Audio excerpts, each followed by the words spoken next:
Here we are. We live for another one Thursday night. We're going into week 6 right now. I'm going to give some people a few minutes to get up in here, play a little video.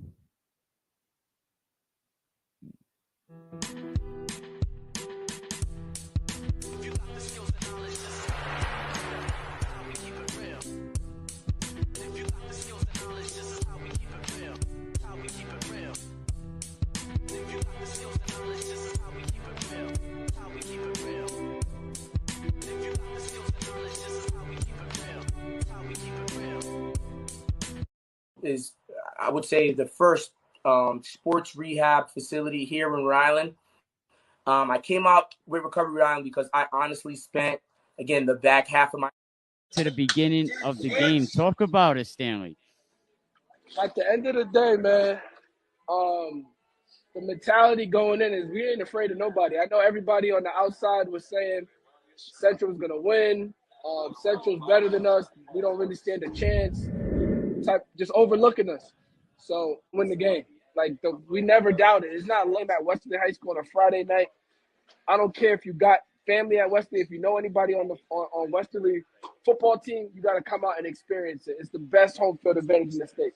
No, that's a fact. Congratulations, Eric Stanley. Rube said that, it ain't going to be about DeAndre Chase, but tell you what, he carried the team on his back tonight, scored both touchdowns for us, and then we got to both the extra points, which, made a difference in the ballgame. Yeah, I'm sorry. Why do you even listen to anything that guy says?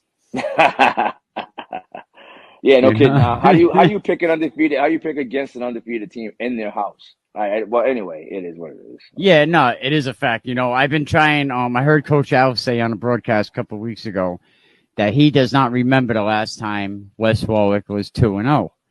I talked to Coach Green a few minutes ago. He wanted to call right up because he knew you were coming on, and he wanted to say congratulations. Thank you, Coach. Bad, not bad. You had a big competitive game against Rogers. Division 3 right now. It's really cranking up. Yeah. You and Rogers, was going at it. Tell us about it. Absolutely. I mean, they came in ready to play, and they jumped up on us 12-0 before we knew it. And, we just had to tighten it down. But, in the course of 4 quarters, you play 4 quarters of football.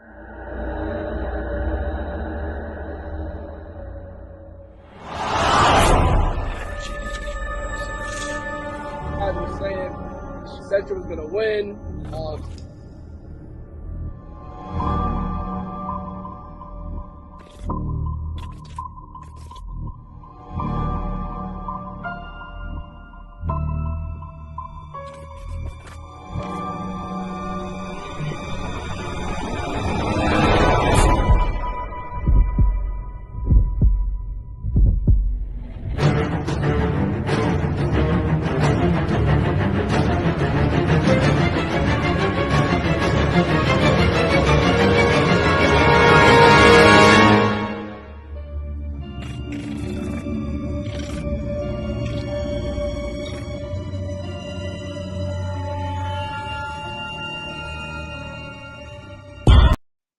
I should be a damn producer.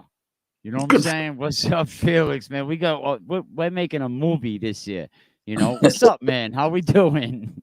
All right. How you been?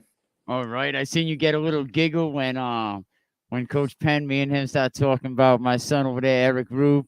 It was nice to see Coach Penn take a jab at him. Yeah, Coach. Consistency. Yeah, it's tough to take that guy seriously, but hey, it is what it is. Yeah, no, but how do you pick against an undefeated team at home? In their own at home. Yeah. How you do it? When you're a former high school tennis player and have no clue when it comes to football. That's how you do it. Yeah, definitely. Oh my God, what did you see there? I gotta tell you, I love these videos that these kids put up every week when before and after games. They are hilarious, and they're all in good fun, which is awesome. Oh no, they actually are, but you can't say that's not what happened to your boy Lima. That's exactly what happened. Say Ray's put the beating on Cumberland. I was surprised over that one. Yo, dude had a meltdown on WPRI. What did Lima do to them? Hey, coaches age very quickly on the sidelines. Well, not only age, but like he didn't have a good clip in that whole.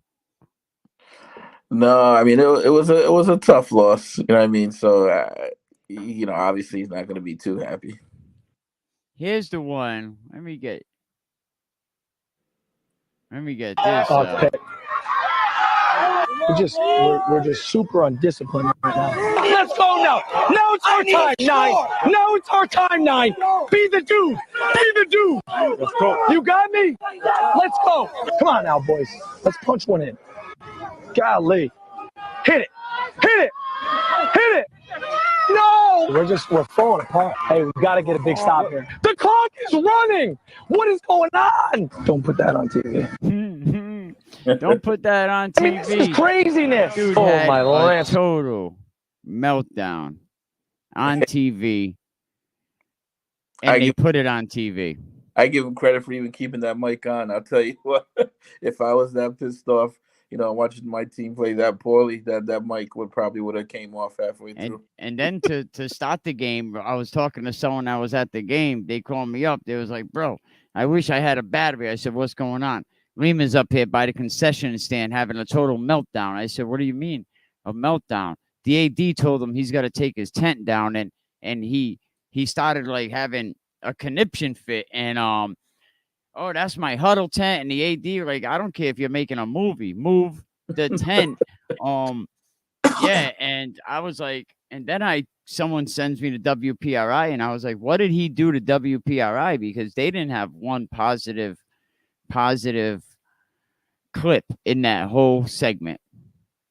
Yeah, like I said though, it's tough. I mean, they took a beating 27-7, in a game that I had them picked. I don't know how everybody else had, but that's why you don't get mic'd up. That's why you don't get mic'd up unless you know the people micing you up. It's a gamble, that's for sure. Speaking of a gamble, Hope High School had the hearing with Coach Jerry today, and from what I'm hearing at my friends over at HighSchool, I don't think Coach Jerry did too well, but I actually was reached out. I even had to sign an affidavit saying that I reached out to Coach Jerry, and he had no comment. You know what's funny is they bring him up on accusations. He didn't go to the injury fund game. That's what started this off. Mm-hmm. But they didn't go after him for that. They went after him for supposedly someone leaked an email to the media, but I don't think Coach Jerry is gonna be back at Hope High School, unfortunately. Yeah. Any idea what the email says? Oh, I have a. Oh, yeah, I know exactly what the email says. There's a whole bunch of good stuff. That what was going on over there is like, I don't blame Jerry for canceling the injury fund game. They're basically saying insubordination, but he didn't have a complete roster. I seen an email, and I'll put the emails up soon, and I seen one email from the athletic director that said, we only have one kid eligible the day of by paperwork. So you submit a roster with 16 kids on the roster, and only 8 were eligible by RIIL rules. And they're firing them for that reason, and then it totally switched up. But yeah, I definitely, and I'll share the email with you. You know, I remember when that whole thing went down with the injury fund game. I mean, it sounded like to me that he did what was in the best interest of the kids. And you know what they're saying. Regardless, he disobeyed a direct order. Yeah, you know what? Sometimes you gotta disobey an order. And now he's without a job. Yeah, I mean, they got big problems over there. I don't know what it's gonna take to turn that program around, but hopefully they get it done. Here is some of the kids that they submitted for that roster. Look at that. A freshman who never played football before and who does not even have a helmet of his own because they were short helmets. Another freshman who never played football before. A freshman who never played football before. A 10th grader not playing and sitting out because of a hamstring injury. Now, we only had 16 kids on the roster. A freshman female who never played before and who is not had a helmet to practice with. Another one. Paperwork is in, but the first day of practice was the first day of school, so he don't have the mandatory 10 days.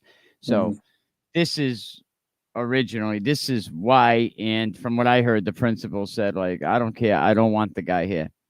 Wow. Yeah, I mean, I don't It's want not him here. Ryan, because, you know, like I said, from what I heard earlier and after you putting up that list, he did the right thing by not showing up for that injury fund game. It should never even have been scheduled if that was their situation. Absolutely. And when they reached out to me and saying, "Oh, Jerry's being accused of leaking stuff to you," and I said, "That's funny," because when I talked to Jerry, he basically had no comment. And I said, "I'll tell you what, I won't tell you who gave it to me, but I know who didn't give it to me, and what you're saying is wrong. And if you want to know, HR, PPSD, it came from your own house." You know what I mean? If someone really wants to know where it came from inside the school department. I'll tell you that. But anyway, Felix, playoffs. We're getting closer to playoffs. We're in week 6, and this week we already start to cross out teams. Wow. You know, we have teams that basically clinch. I think West Warwick basically has a spot. Moses Brown, I believe that they probably have a spot. Lincoln, I think, is already pretty much locked in over in Division 3. I think, you know, when Lincoln and Charahoe play, That should be a Pono good game. must win Wow. for Ponagansett. Already a must win. That's going to be tough. And Well, yeah, you know, like if you're looking at how it goes, you know, they're playing Narragansett, which seems to have figured it out as of late. So that's not going to be a good. That's going to be a pretty tall mountain to climb there for Ponagansett. And I got to say, with the coaches, Pic Em, out of the coaches that have been playing, you know, I started getting the results today, and people was heavily picking Narragansett, and then, you know, we had a couple guys that went over that picked Ponagansett. At the bottom of the screen, we actually have the games that are going to be on this weekend. But if you look at it, Gary Goodhart's sitting up there, 35-15. He's doing good. You know, yeah, he definitely can pick some games. And Ryan McCormick had such a good week this week. He went from, like, I got to look at last week's standings, but he went from, like, the middle all the way up, tied to second with Coach Dunbar. Nice. You know, definitely some good games this weekend. They had another big. Oh, actually, we talked about it last week because they actually played on a Thursday, but they had a nice win over the boys by the bay there. What's that? The Mass Maritime, 28-14. Oh yes. Angel Sanchez I think had 180 yards receiving, another touchdown. Him obviously from Bishop Hendrick, and then we had the Santos out of Cumberland threw another couple of touchdowns, ran for another one, I believe. You know, so the Rhode Island kids are balling out over there. You know, Rhode Island kids are doing very good at UMass, and I talked to Ryan this morning, and we scheduled, I think, the beginning of the week, we should have Coach McCormick come on. He's going to tell us what's going on at UMass Dartmouth. We're going to catch up on what's going on with the Rhode Island players. You know, still, you can't get a peep out of any of these local papers about a UMass Dartmouth story. Yeah, I don't get it. For some reason, the Providence Journal, I know the Valley Breeze, I know them two for sure. I'm not, I can't speak on the other newspapers, but for some reason they poo-poo all over Division III football. Like it's not a big accomplishment. They just, to them it's just like whatever, and that's unfortunate because they contribute to that stigma that some high school kids have of I don't want to play D3. I only want to go Division I, and idiots like Providence Journal and Valley Breeze, they contribute to that. Listen, no one's going to give you more coverage. No one's going to be at more games. No one's going to be more informed. I'm not just some guy sitting in his basement spouting off about who's winning games and who's doing what. We're real. The rebellion is real. Providence Journal coverage is going to be real this year. It's almost here. 3 days away. Yeah, 3 days away. Let's go. Subscribe. Subscribe. Look, we got a video game coming out. Check it out.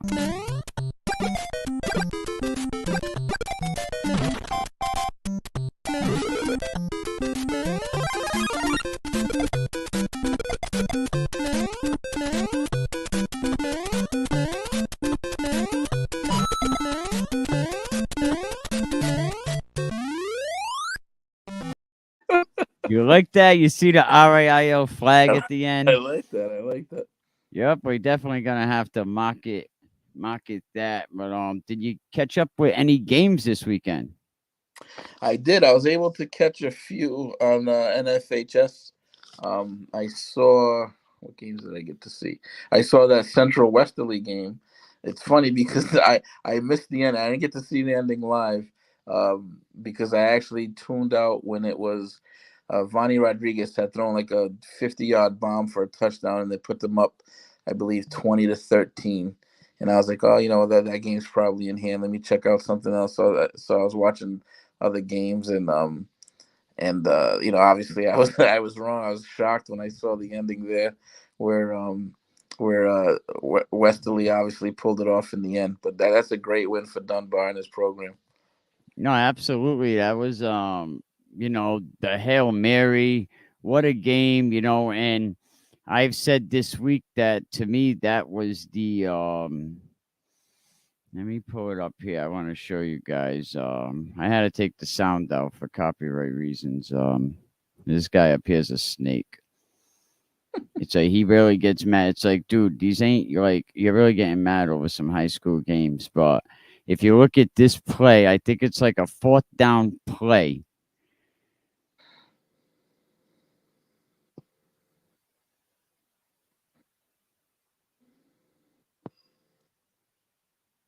Now you really couldn't catch what happened over here but it looks like it ended up being caught. You could tell by the reactions of the players, though. They're like, even the central guys are like, oh, he's already pointing. You can't really tell, but it looked like it was PI, so you got a spot foul.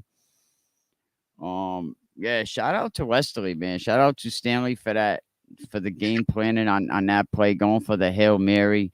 There was still some calls that I wish went different ways. But great game. It was the best game I seen all season. The game I ended up watching, and I thought it would be a lot closer than it was the North Kingstown LaSalle game. Actually, I picked North Kingstown to win that game. I figured it was in North Kingstown. They're playing really well. I wasn't too impressed from what I saw with LaSalle against Central, but they shut me up. But they also switched up their offense. They did move Lassiter back to running back, but surprisingly, he didn't have the type of game I thought he would have, which was very surprising to me. Their quarterback there, Dean, he pretty much carried the day, threw for close to 300 yards. He hit Brady Fisher for a couple of long touchdowns. And that was actually their passing game that pulled it out for LaSalle. And they looked very good. Yeah, there was another team that's looking very good. SK right now is surprising the heck out of me. The way that SK has been playing. Yeah, they're a hard-nosed football team. They have a really good running game there, decent quarterback. So they're going to be some trouble. Absolutely. There's so many great games coming up this weekend. So many games that are on the docket. One thing that I want to jump into the NFL real quick. Check this out. Did you catch? I'm sure you had a chance to catch this out. He got to be the only guy to get a roughing the passer call on a fumble. Yeah, that should have been a sack, recovered fumble, Chiefs ball. But this is a classic NFL. They're overreacting now to what happened with the Tua injury. So now I think the rule is you have to give the quarterback a pillow before you and place him on it. Yo, I wish I didn't download the video. I got the Kevin Hart video.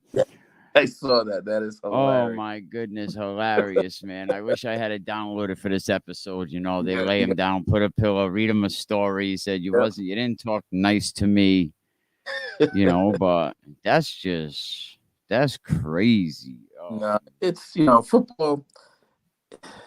Football. They're caught in a little conundrum there. It's a violent sport, and that's, as fans, we all love that. But at the same time, these are human beings playing. They have life. They have life to worry about after football. So they got to balance the line. You know what I mean?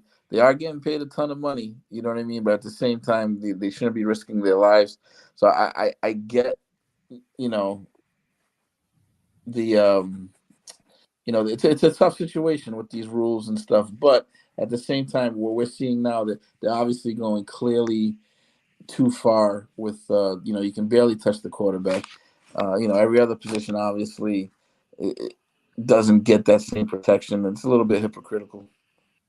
Absolutely. Absolutely it is. And it's going to trickle down into youth sports also. Yeah. Yeah. I mean, I read somebody, I forget who it was, somebody in the NFL said if this keeps up, they might as well just put flags on everybody and just make it a 7-on-7 league.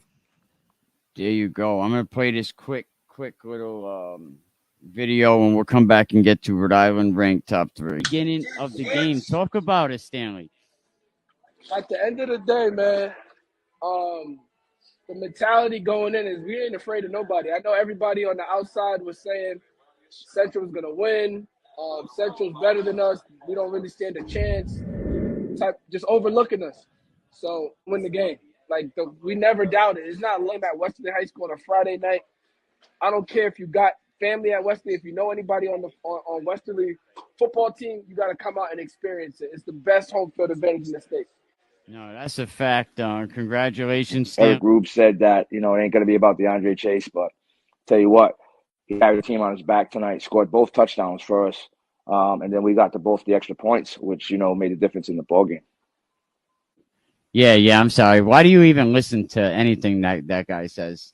Yeah, no kidding. How do you pick an undefeated? How do you pick against an undefeated team in their house? Well, anyway, it is what it is. Yeah, no, it is a fact. I've been trying. I heard Coach Alf say on a broadcast a couple of weeks ago that he does not remember the last time West Warwick was 2-0. How do you pick against an undefeated team in their own house? I thought Pennington was going to go into his bag. Shout out Coach Penn. Great hire for the Wizards, and shout out Gabe Vieira. Coach Pennington, if you follow my Facebook page, you now know Gabe Vieira is now the new defensive coordinator for West Warwick Wizards. And you know what? Shout out to Gabe because he stepped up. He handled the responsibility last minute, and he was, I think that was a great hire for West Warwick. But we back. Uncle Felix is going to lay down. Pause, I got to say after you say stuff like that, right? Lay down, pause his top 3. Uncle Felix don't lay down for nobody. That's it. Even if you say pause, right? Even now, if you Felix, say pause. Listen. I tell people get their stats in, and this had to be a great week as far as stats. I see more kids, more teams, more coaches putting stats up. I do, but unfortunately, there's still some who will not or have not put them up yet. I don't know what you're waiting for, and I'm gonna call a team out right now. I had a couple of kids from Lincoln contact me and tell me about their games.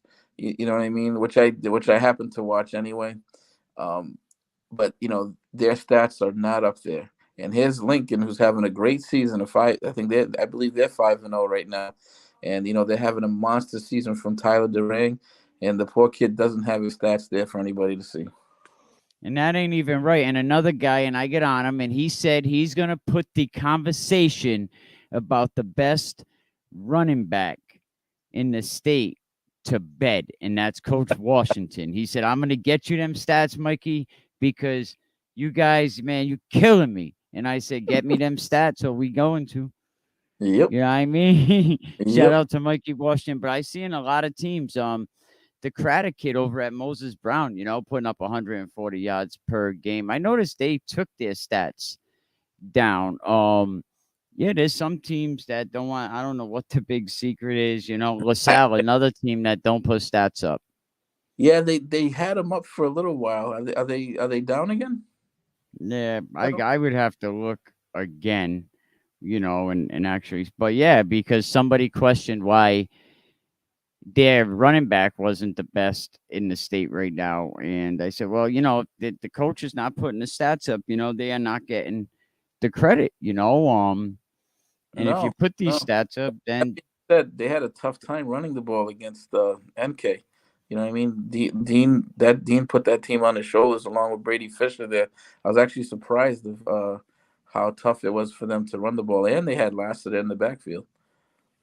Dean has put that team on his shoulders many, many times. Yeah, and he also probably had the longest run on the team of the day. He took off out of the pocket for about 20, 30 yards.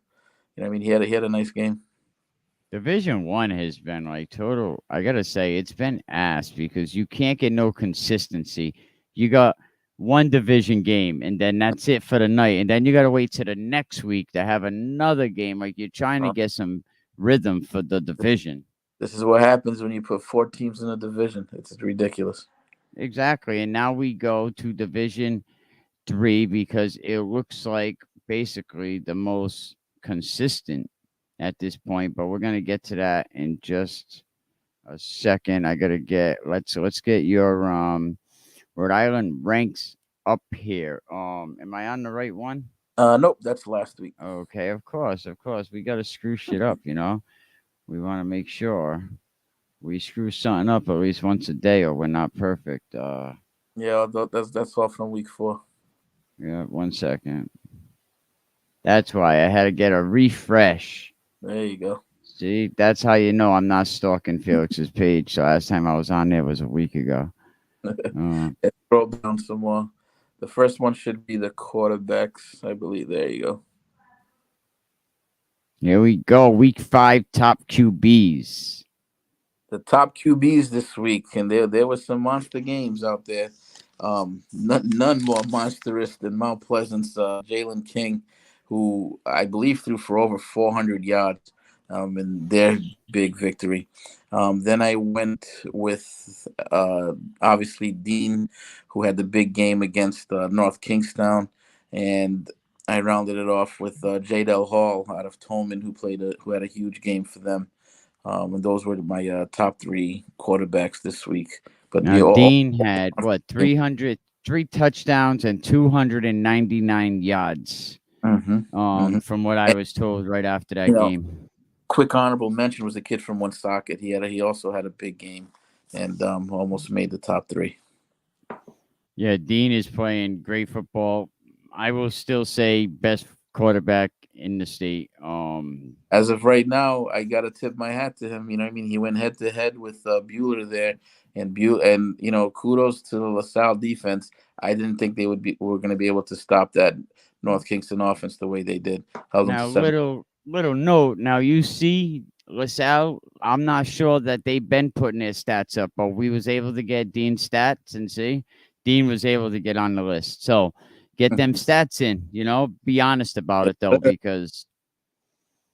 But definitely be honest about them stats because I do see some stats. I was like, I don't know about that, and the Mount Pleasant quarterback, where did he come from? All of a sudden, senior Jalen King comes out of nowhere, putting up, 4 or 5 touchdowns.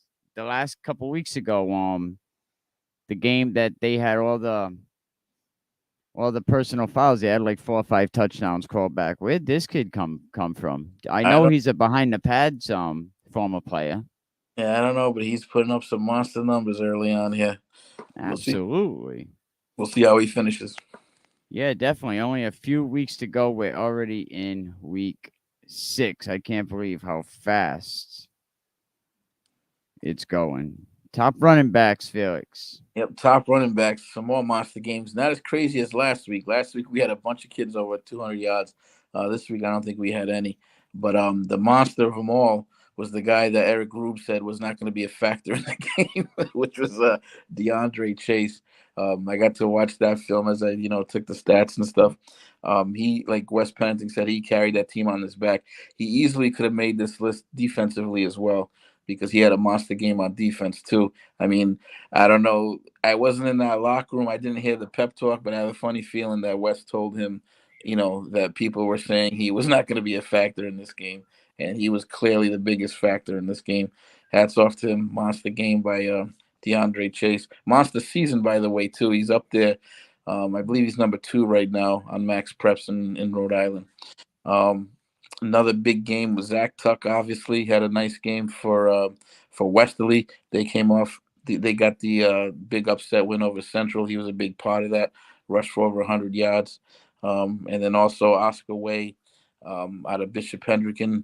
He had he put the team on his back in that second half, and they shut the door on Cranston West's upset bid. Yeah, and Oscar Way, and he's been on that list. I shared some of the top 5 and top 10 running backs right now, and Oscar Way is definitely on that list, along with Brock Pacheco out of Mount Hope. Had another big game. They actually had they lost though.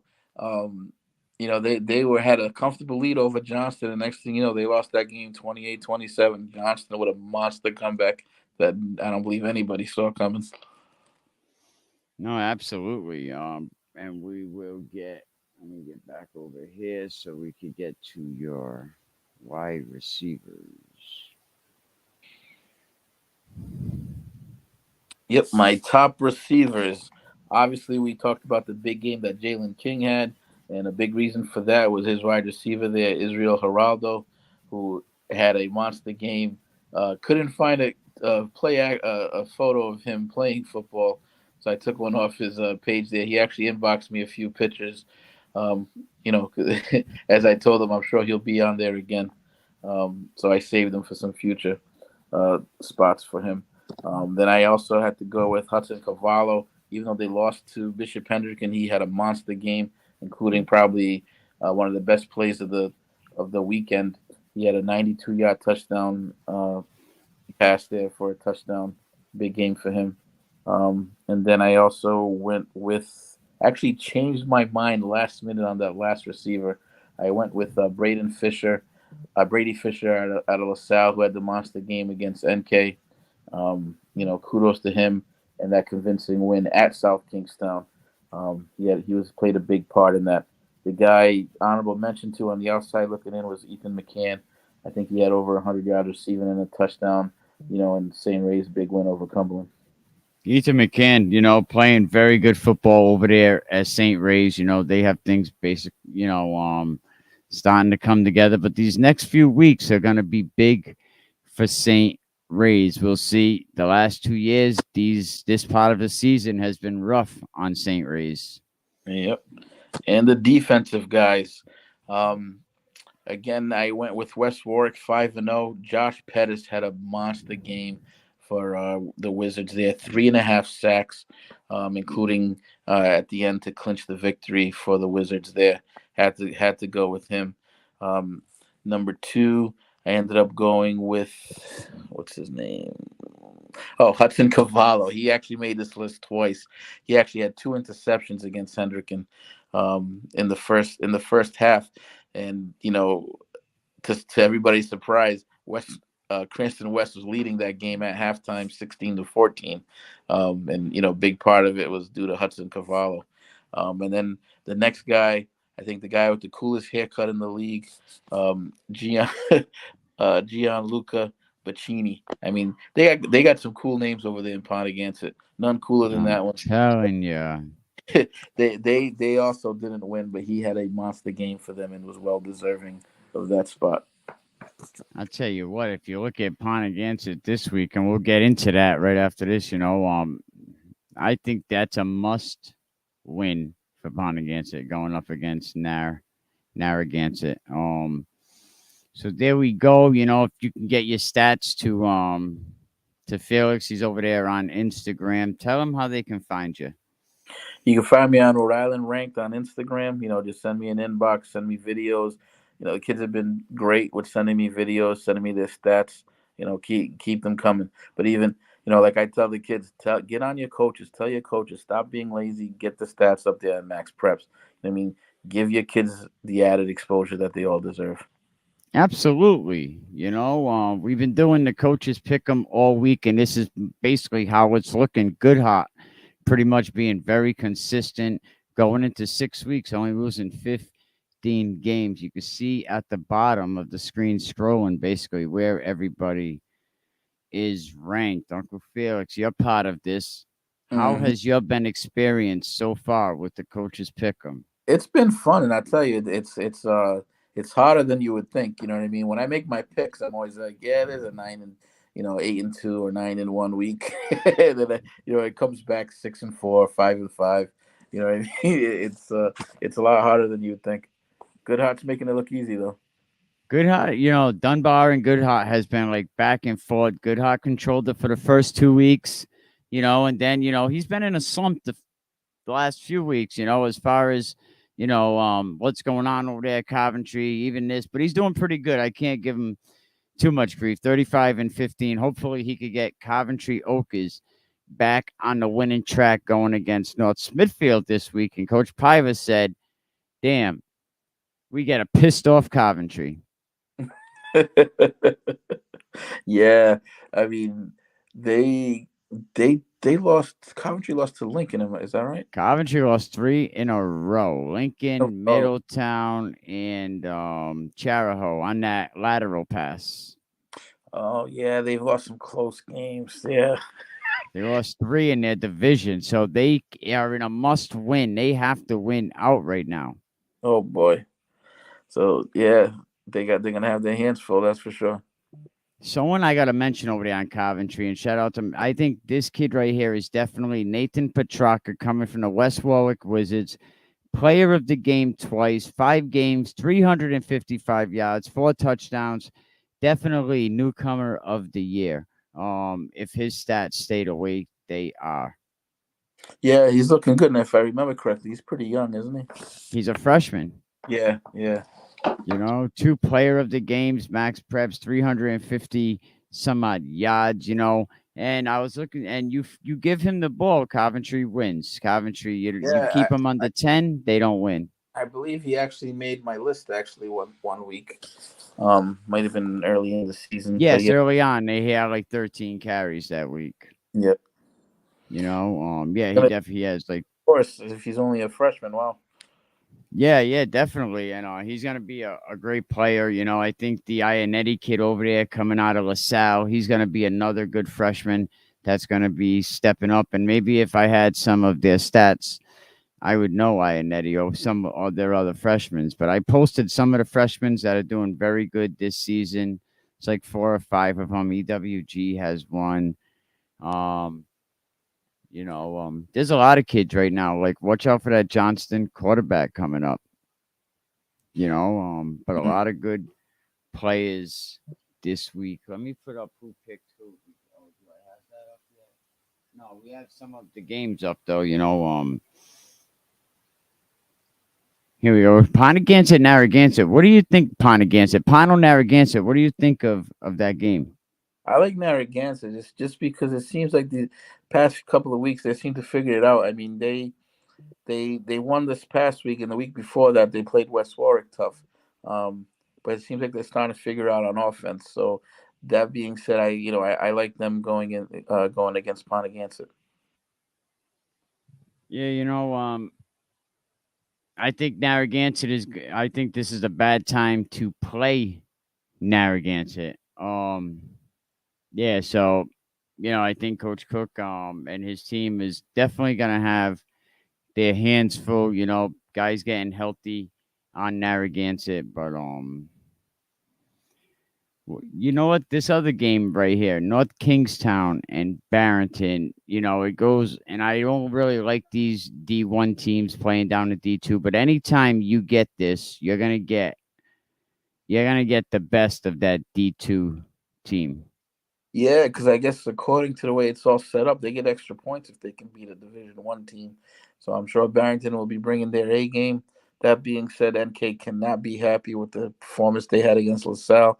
So I'm gonna take NK all day. I didn't know they were doing that stupid point stuff yet. As far as what everyone's saying, then these coaches don't even know how this stuff is going down because everyone thinks it's winning percentage, so don't start with that point shit. You know what I mean? Like a win is a win is a win, a loss is a loss is a damn loss, bro. It's You know kind what of I the way mean? it is because from what I understand, if you get the extra point only if you beat a Division One team, and the reason they're doing that, they're trying to incentivize teams to put those Division One teams on their schedule. That's the way. But like for example, earlier this year we saw West Warwick Division Three knock off Cranston West Division Two team, and I had thought because I asked West, I go, hey, don't you get an extra point for beating a team ahead of you? Above you in a division. He said no. He explained to me it was only if it's a Division One team. Yeah, it's kind of I don't it's kind of grimy. I'll definitely find out if that's how it is, but that's what they got to do to get to the state championship. For sure. What was I gonna say? Oh, that Patrick Murphy over there at Barrington. At Barrington, yeah. What 108 yards per game he's averaging? He had one game. It was like not this last week. He actually made my top three. He had I think 208 yards or something like that. And NK passing the ball, 171 yards per game. And Barrington, not really good. You got to give the edge to NK in the passing because Barrington has down 65 yards per game. Yeah, no, their quarterback there, Alex McClelland, he's a dual threat, but not so much in the air. He does more of his damage on the ground. Now, Coventry, North Smithfield, 6 p.m. game. I said earlier, Coach Pivus said we're gonna get a pissed off Coventry. Yeah, that's unfortunate. North Smithfield's reeling a little bit, and like Pivus said, now they got a pissed off Coventry coming in. Those two things don't add up well for North Smithfield. No, and Tommy Turner is gonna be the difference maker. Some people might remember his brother, great quarterback, Willie Turner, and Cole Vowles, both rushing very well. Cole Vowles being a dual threat over there, he can go no huddle, he could run, he could throw. Yeah, speaking of North Smithfield, there was one of the best plays of the week there. I don't know if you want to bring it up on my page. There was a pass to, I forget the kid's name now, Aiden Lavassier, maybe something like that. He catches the ball, drops it, it fumbles for about 5-10 yards. He scoops it back up and continues the run for the touchdown. Great play. All right, give me 1 second. We'll definitely get that. Yeah, and you could send these plays also into to Felix too on Rhode Island Rank to send them into myself, and we'll definitely get the plays up there to be shared. Scroll down. Here we go.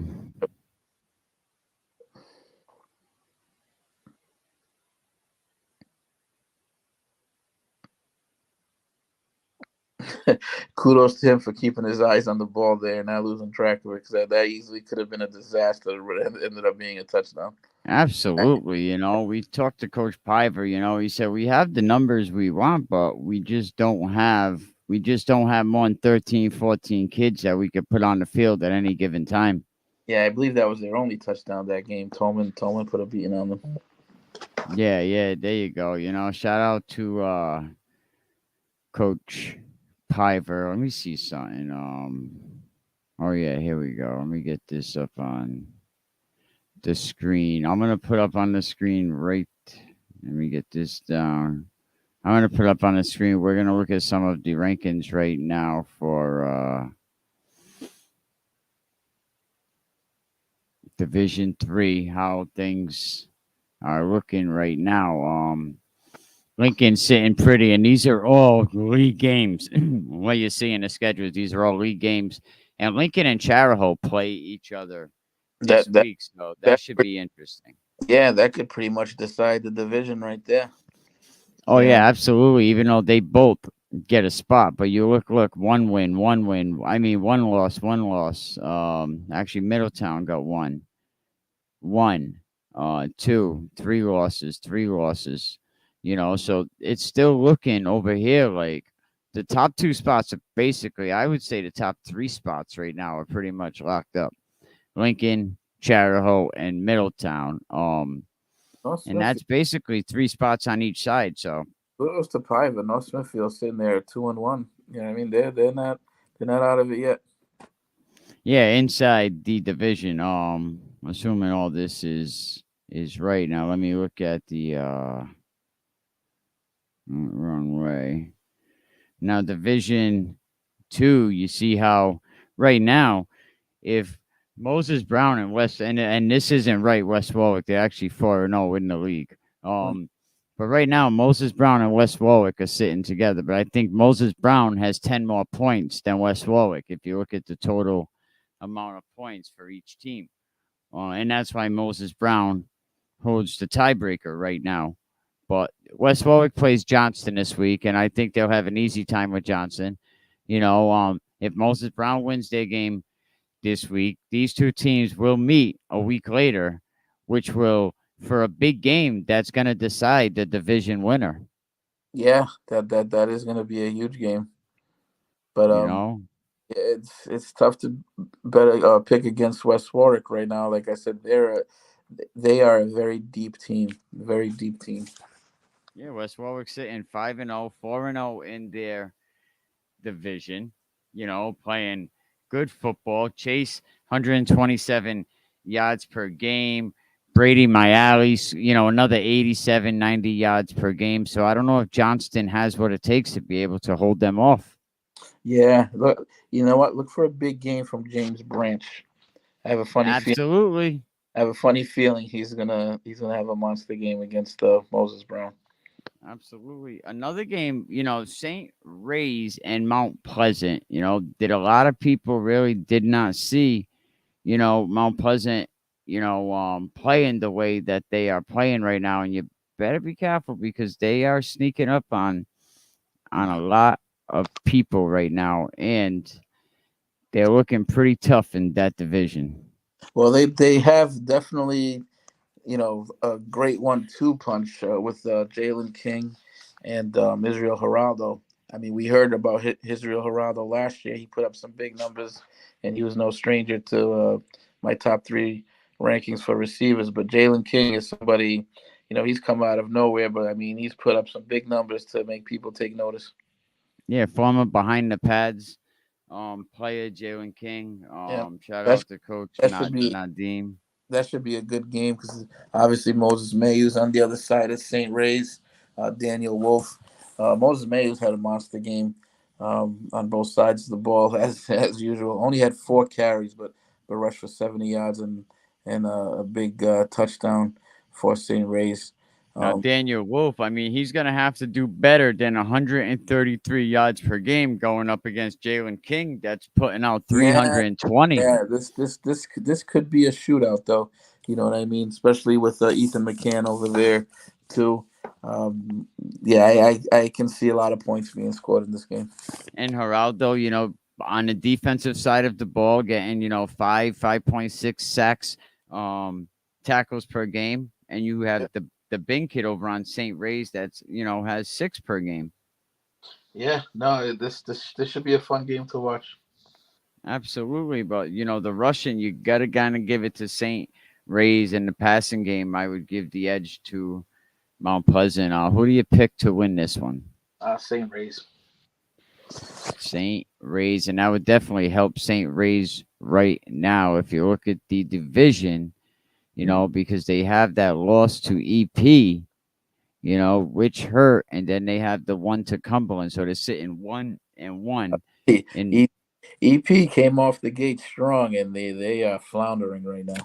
Well, I think what happened with EP is you're having a lot of kids that are disciplined for whatever reasons can't play. A lot of kids are not eligible, whether it's injuries, and what a lot of people don't realize, kids that were not eligible last season because of grades or academics that didn't get their shit together over the summer, and now they're not eligible now. Jeez. So that's really definitely hurting people. But that's going to be a very good game. Both teams are averaging like 1 point apart. I think St. Ray's 26 points a game. Mount Pleasant's like 25 points per game. So that's going to be a very good game. So you might want to get over there to check that one out. Mount Hope and Moses Brown. What do you say about that one? Pacheco and Craddock. Pacheco's been putting up some big numbers there, but Moses Brown has been more consistent as you've shown there. They're undefeated in their division play, so got to go with Moses Brown this one. And Miles Craddock is playing. He's putting up good numbers. I want to say he's putting up. So that game's basically going to go the way of Miles Craddock and Pacheco, Brock Pacheco. Yeah, Brock Pacheco is, a senior playing great football. We're going to definitely keep an eye on him, and I know recruiters are as well, and just keep your grades up because, now with the portal, them 3.0s are just not good enough anymore. So if you want to go to college, you got to get them grades up ASAP. But, yeah, that's definitely going to be an interesting one. I was trying to get some stats up on him, but of course that froze. Mount Hope is Moses Brown is playing some great football, and I'm gonna get Dave Valley on here this weekend and talk about it because I love what Miles Craddock is doing. He's playing great football, and they kind of came out of nowhere, Felix. Yeah, I didn't see this. I didn't anticipate this season out of them. For them to be sitting at 4-0. Excellent. Let's see how they finish, though. Yeah, you got Brock Pacheco putting up 132 yards per game, and Miles Craddock with 148. Yeah, that's two monsters. Like I said, that game's gonna go the way. We'll see who wins that battle between Brock and Miles. And another game. Westerly is coming off a big high, beating Central, and it's not always that a D2 team can beat a D1 program. And Westerly was definitely sinking down, and a lot of people were writing them out. And now they go play Cranston East. Yeah, what they got to make sure is not, they can't go in there too high. You got to take every game one at a time. Cranston East has obviously been struggling, but this, I think last week they put up a bunch of points against, there was 1 week they put up a bunch of points against Barrington. I'm not sure what they did. Yeah, it was Cranston East, yes. Yeah. You know what I mean? So you never know, basically. You know what I mean? That's why they play the game, but that should be an easy time for Westerly. This division, if you're looking at the screen, this division is kind of effed, right? Because if you look at all the 1 and 2 game losses people have. So when you're trying to figure out the winning percentage and you're trying to see who plays who, I know, I think, all right, since we're talking about Wesley, right? They play Cranston East, and then they still have a must win against Woonsocket, and then they're home against SK. All games that they really need to win. Portsmouth 1-1 right now in the division. Them losing to SK, beating Westerly. So right now, Portsmouth is not really in control. Woonsocket, it looks like, is going to win the division at this point. Yeah, who do they have left on their schedule? Woonsocket, I know they have. I know they have Westerly, of course, because we just said that they have Westerly left. They have. I think they have. Let's see. SK's playing Shade this weekend, so they probably have Barrington. I would really have to look. I'm just guessing right now. Yeah, we'll see. So many games. They obviously control their own destiny here so far. So we'll see. Like right now, being 3-0, and even if we're in week 6, there's 6, 7, and 8. The worst they could finish right now is 3-3. Yeah. Yep. Yeah, 3-3 is still gonna be right now. It's still going to be enough to get you in because the best some of these teams can do, unless SK goes on a tear and wins the next two, and then that could kind of catapult SK up to the number one. Has SK played Woonsocket yet? I don't think SK and Woonsocket matched up yet. They're actually playing Portsmouth. I'm sorry. Yeah, they're gonna be playing Portsmouth. Thank you. Woonsocket will play Portsmouth. Right. Yeah, that's a big game because you look at Portsmouth with only one loss. You know what I mean? If they can hand Woonsocket that one loss too, that puts Portsmouth right in the thick of things. My shit keeps freezing. Yeah, so there's definitely some great games, and the way that these divisions are coming down. And this division, like I said, pay attention to the right column. The ones and the two game losses. This is the division that's going to be crazy. You always have that one side, and I think this is the side of the Division 2 that's going to make you scratch your friggin' head. We shall see. It's always interesting at the end. Oh, definitely. No, it definitely is. 1 second. Trying to get this back up. No, it definitely is. Woonsocket, man. How you feeling about Woonsocket and Portsmouth this week? I like Portsmouth, to be honest with you. Hang on, let me pull them up here. Yes, you actually did pick against Woonsocket. That was right, because that's the first thing I noticed when I looked, and I was like, uh-oh. I've picked them like 2 or 3 weeks in a row now, so I gotta. You know what I mean? That feels a little weird, so I gotta pick against them now. LaSalle and Bishop Hendrick and Felix, talk about it, man. Wow, that's gonna be a great game. That game is at Bishop Hendrick. Again, LaSalle coming off a big, in my opinion, convincing win over SK. Defense looked great. Passing offense looked great.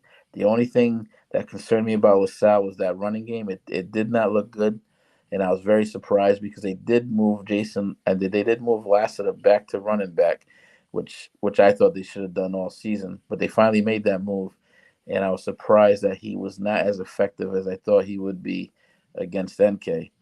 Now you look at Hendricken, who's not coming off a great game. They played a very poor first half against Cranston West. Falcone threw a couple of picks, and like I said, they actually went into that halftime trailing 16-14. Gave them a friggin' scare. They were saying that Our Father, Hail Mary. But like Hendricken always does, they came out the half ready to play.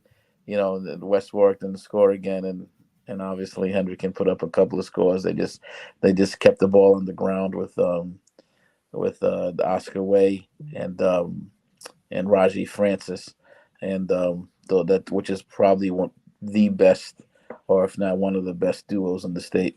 Hendricken puts up a picture of Sister Mary with the ruler, saying, "When you go back to school Monday, it's like we're gonna win good."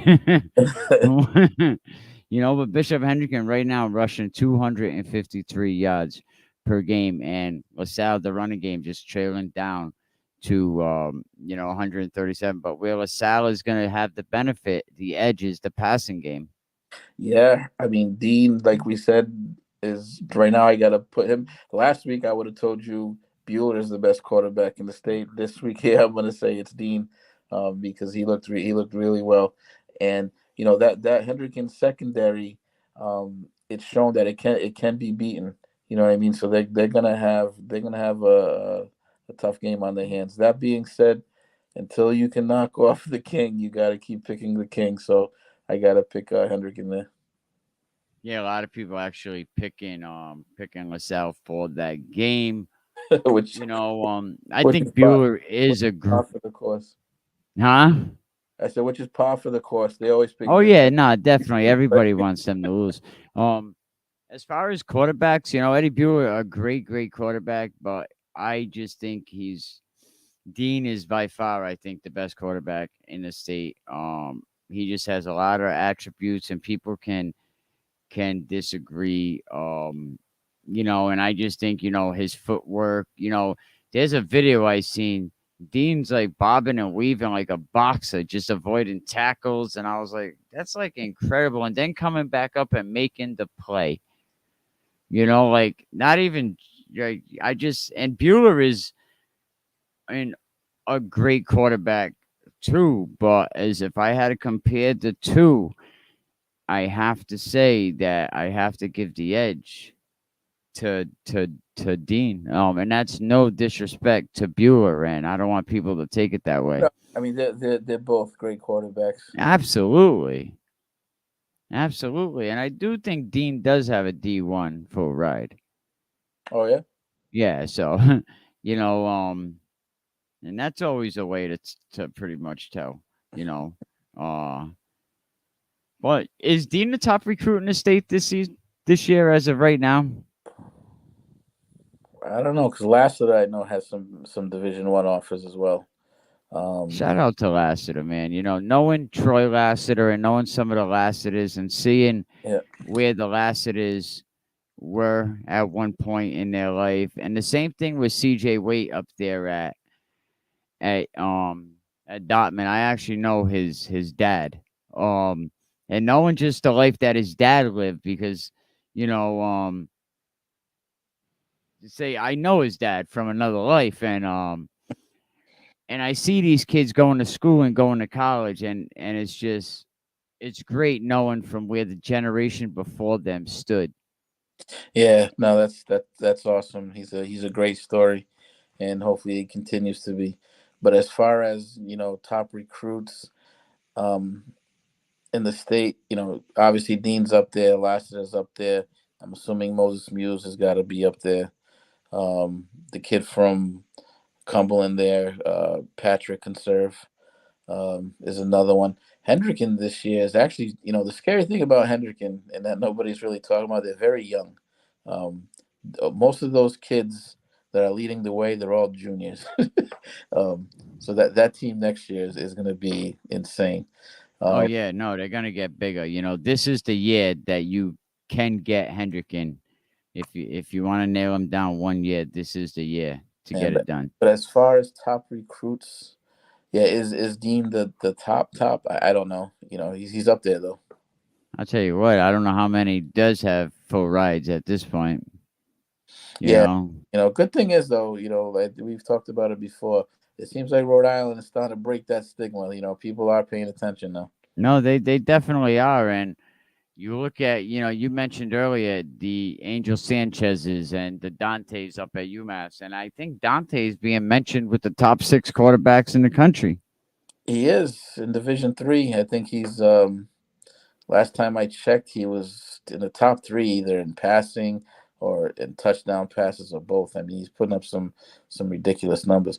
And so is Sanchez. I mean, Sanchez missed a couple of games, but his past 3 games, he's got to be close to, he's over 500 yards anyway in 3 games, which is insane.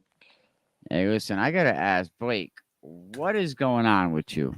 Let's go Pilgrim. Pilgrim Rogers this week. Can Pilgrim, they need a win. Pilgrim cannot. Listen, Blake, you won softball championships. You won your team pink for breakthrough. Like, you won lacrosse championships. Are you going to pull it out late, Blake? What's going on? What do you think is going on with Pilgrim? I don't know. They better figure it out soon. Because I tell you what, Rogers is hungry. I had a couple of kids on my page from Rogers. They're very salty over their loss to West Warwick. So they're hungry. So look for them to take it out on Pilgrim. And that shot at Blake was brought to you by Dola Designs, definitely custom made home decor. So check them out. Shout out Blake Simpson. No, Rogers, what is it? Coach Newhouse, former Hendricken guy. I was told if I hear any stuff about Newhouse, I'm to contact certain people. He's got a lot of protection out there, bro. He's got the old timers saying, hey, buddy, let me tell you. You keep his name out your mouth. Shout out to them. But shout out to Rogers as well. But Pilgrim Rogers right now, Rogers averaging 20 points per game and Pilgrim at 11. Who wins this game, Felix? Rogers. He said Rogers with conviction. Really? You're going to just, that's it? No respect, That's huh? it. No. It's like Rob Dangerfield up in here.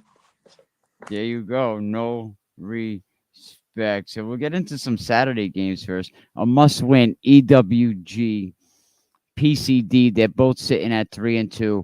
And somebody told me that PCD has had this game circled Really? on their calendar from last season, where Eric Rube said the grass was wet and very long.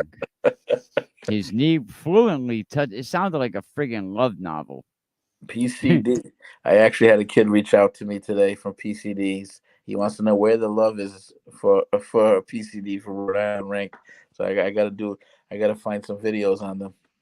There you go. Shout out PCD and what they have going on. You know, they share a district with Central, so they pull from the same area, PCD and Central. Mm-hmm. Well, of course, you knew that. But who wins that game? EWG. You know, they beat Tiverton, they beat Situate, and they beat Hope. You know, they 3 tough games. They won them 3. Can they get over on EWG? Can EWG seems to want their revenge from last season? I mean, Ponegant, them too. I'm gonna show some love to PCD and go with PCD this game. Yeah, you know, I was looking at the stats, and I'm looking at EWG stats from the last 3 seasons, and them kids were in the top 3 categories and a lot of defensive stats, and it's a ghost town this year as far as stats. What a difference 1 year can make in one staff. But I know them kids up there at EWG can do it. I got faith in them kids. I don't have no faith in that staff, but the kids, it is what it is. You know, Situate looking for their first win, but they're going against Coach LaPierre, who's actually retiring this year. Shout out to Jeff LaPierre, you know, doing great things up there. Coach many kids on that Central Falls sideline. Yeah. That's going to be a tough one. Got to go with Central Falls there. I believe their wide receiver is back. You know, they got a really good quarterback there who's only a sophomore. He's a little Mia. He's a little salty with me for not making the top 3 quarterbacks this week. But I you know, those two are, you know, I know they're a Division 4 school, but those two together, that Mia and Lovett combination there, that's one of the better combinations in Rhode Island football. I'll tell you what, people talk about it, that Smithfield game. I think Central Falls, you know, that was a gimme because of that one player. You know, see, one player can definitely, one player can't make your team, but one player will definitely break your team. And Central Falls not having Mia in the game hurt them. And he's such a playmaker, so yeah, Smithfield could win the division over that game, but we'll see. Yes, we will. You know, so I think Situate is playing better football. They definitely, on offense anyway, they definitely been scoring. The offense is days and bounds. The defense, they got some work to do. But yeah, so there we go. We got another one in, Felix. You know, another week down, week 6. You know, what games you like this week? Where you heading? What are you doing? Obviously, I'm going to be keeping an eye on that LaSalle Hendricken game. Saturday, I will be taking a ride up to Springfield to watch the Springfield versus Norwich game. Springfield, shout out to Springfield. They only have 3 Rhode Island kids, but they're number 1 in the nation with the rushing offense. Rushing offense, number 1 in the nation. Has my guy got in there yet? Is he playing? Not yet. He's I think he might have seen a little bit of time on special teams, but you know, he's paying his dues as a freshman. If you're in Westerly, you have to check out Hometown Heroes. Bring a football picture, they'll hang it up. Bring a jersey, they'll hang it up. They'll get it back to you. But it's definitely a restaurant that's dedicated to youth sports. You know, owned and operated by Joey Caleo. He's actually a coach at Central, his dad. So if you're ever in Westerly, definitely check out Hometown heroes. We got to support people that support youth football. Sure. Well, I wish Springfield the best of luck. I know, UMass Dartmouth's doing what they have to do, and I wish all the Rhode Island kids the best of luck. Thank you to Mark Wright. If you're looking to buy a home, give Mark a call. Big supporter of youth football. I got my son over here. He just walked through the door, wanted to come see Daddy. How you doing, Erica? He don't like when I call him that. Big shout out to Rally Point. The only way to stand is together. I think West Pennington has another book coming out, Felix. Oh, good. His last book was great. I read it in one day, so you will see. He set the bar pretty high, so we'll see how this. Absolutely. But let me see if anything else that I was missing over here. 1 second. I'll show you that one more time. Can I? Yeah. This was basically the Hail Mary that got them close enough to go for the win over Central. Great game. Great group of kids on both sides of the ball. Very, very respectful group of kids. Some of the Central guys were, hey, there's the podcast guy. There's the podcast guy. Bernard Parsons he introduced me as his only white friend. He said, this is my only white friend. I was like, how nice of you. Let me see what I got here. It is not going to be an easy battle, going forward with the rest of these teams. I can tell you that now. In these other, these lower divisions, an opportunity to play the top divisions, yeah, they're gonna give it their all, and that's what's happening right now. So, much respect for Hendricken, getting it done there, but it is not going to be an easy battle, going forward with the rest of these teams. I can tell you that now. In these other, these lower divisions, an opportunity to play the top divisions, yeah, they're gonna give it their all, and that's what's happening right now. So, much respect for Hendricken, getting it done there, but it is not going to be an easy battle. And he's absolutely right. With these Division II teams now playing up to Division I, they're going to give teams like Hendricken, Central, LaSalle, North King, every time they play them, they're going to give them their all, Felix. Yeah, I mean, and as they should. Like I said, they get an extra point if they can get the win. But as far as Hendricken, as you know, they're the best team in Rhode Island, but they're also the most hated team in Rhode Island. So they're everybody's Super Bowl. I mean, even like I was telling Sincere, we were listening to the game when they pulled off that win against Cranston West. Even though Cranston West lost that game, I guarantee you 30 years from now, those kids are going to be like, hey, we had Hendricken down at the halftime. You know what I mean? That's how big that is.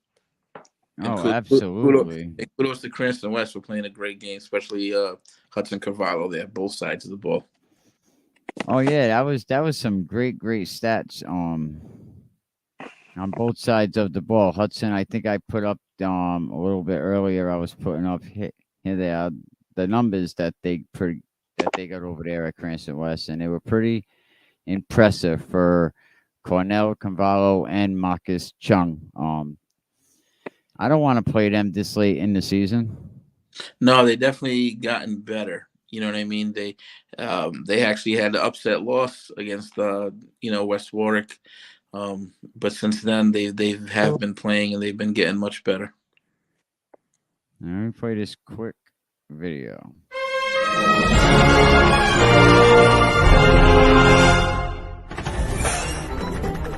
Fight better field position after the kickoff. You got to do, you do it.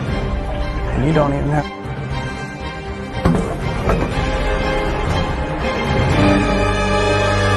On the play. Multiple flags on the flag. Because if you say another word.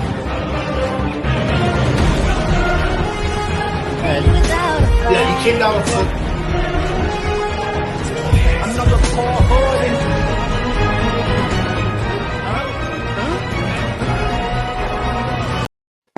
Huh? All right, Felix, man. Thank you. Another great week. I love that St. Ray's that clip that they sent me for that St. Ray's, and I'm trying to find it. Here it is. Here Look it at is. the Let me other get this back up here. I gotta find that. Is that on their page? No, I could send it to you. Yeah, that's great. Oh my God, it was. Let me get that up here right now. Hang on. I love that. It was so hilarious. So hilarious. Hang Who has a on. lot of fun videos. He said, "Bang!" Right. Tell me that ain't how Lima felt. He definitely got cold cocked. But yes, he got cold cocked. That's great. EG Mafia. they put up some great videos there for East Greenwich. They have me laughing all the time. Oh my goodness, but yeah, that was great. But Felix, man, until next week, man, thank you. Get over to Rhode Island Rank, check his page out, and tomorrow we're gonna have Coach Pennington, Stanley Dunbar, Blake Simpson, all your regulars, Gary Goodhart, Jeff Piver, all this weekend after every game. Nobody's bringing you more football content. All right, Felix, thank you. Thanks for having me. God bless. All right. So definitely check them out next week for the top 3 again. You know, it is what it is. I got to show you that one more time.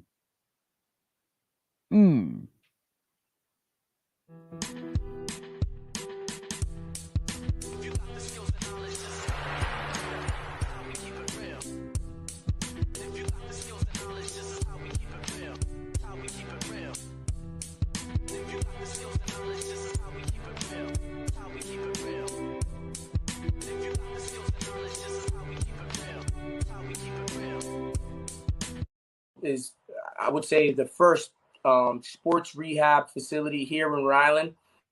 I came out with Recovery Rhode Island because I honestly spent, again, the back half of my to the beginning of the game. Talk about it, Stanley. At the end of the day, man, the mentality going in is we ain't afraid of nobody. I know everybody on the outside was saying Central was gonna win. Central's better than us. We don't really stand a chance. Just overlooking us. So win the game. We never doubted. It's not lame at Westerly High School on a Friday night. I don't care if you got family at Westerly. If you know anybody on Westerly football team, you got to come out and experience it. It's the best home field advantage in the state. No, that's a fact. Congratulations, Stanley. Eric Rube said that, it ain't going to be about DeAndre Chase, but tell you what, he carried the team on his back tonight, scored both touchdowns for us, and then we got to both the extra points, which, made a difference in the ballgame. Yeah, I'm sorry. Why do you even listen to anything that guy says? Yeah, no kidding. How do you pick an undefeated? How do you pick against an undefeated team in their house? Well, anyway, it is what it is. Yeah, no, it is a fact. I've been trying. I heard Coach Al say on a broadcast a couple of weeks ago that he does not remember the last time West Warwick was 2-0. I talked to Coach Green a few minutes ago. He wanted to call right up because he knew you were coming on, and he wanted to say congratulations. Thank you, Coach. Not bad. You had a big competitive game against Rogers. Division 3 right now. It's really cranking up. You and Rogers, was going at it. Tell us about it. Absolutely. I mean, they came in ready to play. And they jumped up on us 12-0 before we knew it. And, we just had to tighten it down. But, in the course of 4 quarters, you play 4 quarters of football. And at the end of it, we came out on top, 14-12.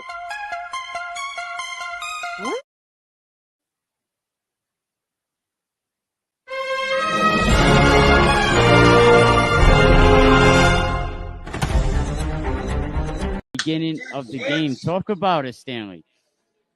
At the end of the